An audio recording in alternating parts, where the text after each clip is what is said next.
بسم الله الرحمن الرحيم. عن علي رضي الله تعالى عنه قال قال رسول الله صلى الله تعالى عليه وسلم ليس في مال زكاة حتى يحول عليه الحول. رواه ابو داود. نبی کریم صلی اللہ علیہ وسلم نے ارشاد فرمایا، کسی مال پر زکوٰۃ نہیں حتیٰ کہ اس پر سال گزر جائے۔ دوستو، زکوٰۃ کے معاملے میں ایک بات بہت اہم ہے جو ہمیں سمجھ لینی چاہیے،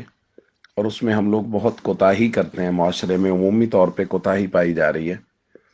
وہ یہ ہے کہ ایک تاریخ سال میں طے ہونی چاہیے۔ شریعت کہتی ہے کہ جس دن کوئی آدمی صاحب نصاب ہوا ہے،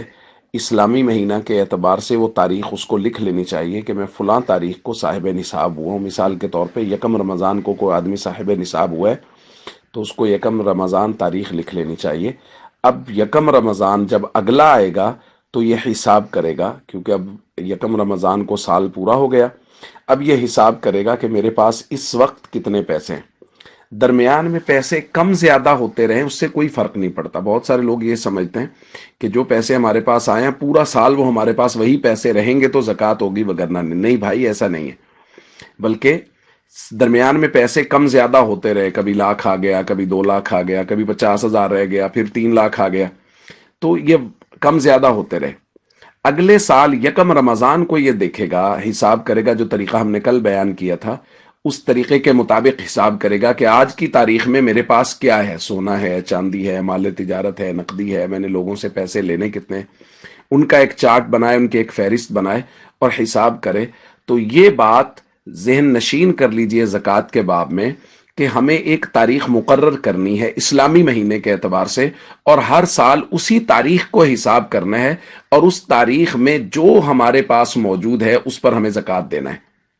اگر کوئی مال اس تاریخ سے 10 دن پہلے ہمارے پاس آ گیا، ہمارے حصے میں کسی نے ہمیں کوئی چیز ہدیہ دے دی، کہیں سے کوئی چیز آ گئی، ایک آدمی کے پاس پورا سال 1 لاکھ روپے رہا، یکم رمضان سے 10 دن پہلے کسی نے اس کو 10 لاکھ روپے ہدیہ دے دیا، تو اب یہ یکم رمضان کو 11 لاکھ کی زکوٰۃ دے گا، کیونکہ جس دن سال پورا ہوا اس دن اس کے پاس 11 لاکھ روپے ہیں۔ تو اس دن کا اعتبار ہے، یہ دن بہت اہم ہے، اس کو بار بار میں کہہ رہا ہوں، اس کو نوٹ کریں۔ ہر صاحب نصاب شخص اپنا دن مقرر کرے کہ میں نے اسلامی مہینے کی فلاں تاریخ کو زکوٰۃ کا حساب کرنا ہے، اور اس دن کے حساب سے سونے کا ریٹ لگوائے، چاندی کا ریٹ لگوائے اور اپنا نصاب مقرر کرے۔ دوسری یہاں یہ درخواست کرنا چاہ رہا ہوں کہ کل ہم نے جو بات کی تھی کہ اگر کسی کے پاس صرف سونا ہے تو جب تک 7.5 تولہ نہیں ہوگا، صرف چاندی ہے تو جب تک 52.5 تولہ نہیں ہوگی، یہ اس صورت میں ہے کہ جب ایک ہی چیز ہے اور کوئی چیز اس کے ساتھ نہیں ہے، صرف سونا ہے، چاندی، مال تجارت، نقدی کچھ نہیں ہے، صرف چاندی ہے اس کے ساتھ اور کچھ نہیں ہے، تو جب تک وہ 52.5 تولہ نہیں ہوگی زکوٰۃ نہیں ہوگی۔ لیکن اگر کسی کا نصاب مکس ہو گیا ہے، اس کے پاس سونا بھی ہے تھوڑا سا، 1 تولہ سونا پڑا ہے، 1 تولہ چاندی پڑی ہے، تو اب یہ سونا 7.5 تولہ نہیں، اس کی اب شرط ختم ہو گئی، چونکہ اس کے ساتھ دوسرا نصاب مکس ہو گیا ہے، تو اب ان کی قیمت کا اعتبار ہوگا۔ مثال کے طور پہ سونا 2 لاکھ روپے ہے، چاندی جو ہے وہ 2100 روپے تولہ ہے، تو 1 تولہ سونا، 1 تولہ چاندی ہے، تو ان دونوں کی جو قیمت ہے وہ 52.5 تولہ چاندی کی قیمت سے زیادہ، چونکہ 52.5 تولہ چاندی کی قیمت جیسے کہ ہم نے کل بھی بات کی تھی وہ تو 1,10,000 روپے ہے،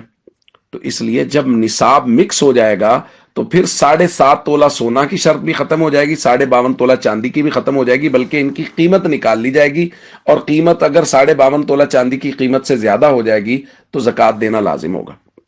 تو یہ بات آج ضروری طور پہ سمجھ لیجئے کہ ایک تو دن مقرر کریں، صاحب نصاب تمام لوگ اسلامی مہینے کے اعتبار سے تاریخ مقرر کریں، اور سال کے بعد اس تاریخ کو مکمل حساب کیا جائے، اور دوسرا جب نصاب مکس ہو جائیں تو پھر سونے کی 7.5 تولے کی شرط بھی ختم ہے، چاندی کی 52.5 تولہ کی شرط بھی ختم ہے۔ اب ان کی قیمت کا اعتبار ہے کہ دونوں کی، سونے اور چاندی کی قیمت نکالیں، اور اگر ان کی قیمت نکال کے 52.5 تولہ چاندی کی قیمت سے زیادہ ہو جائے گی تو زکوٰۃ دینا لازم ہوگا۔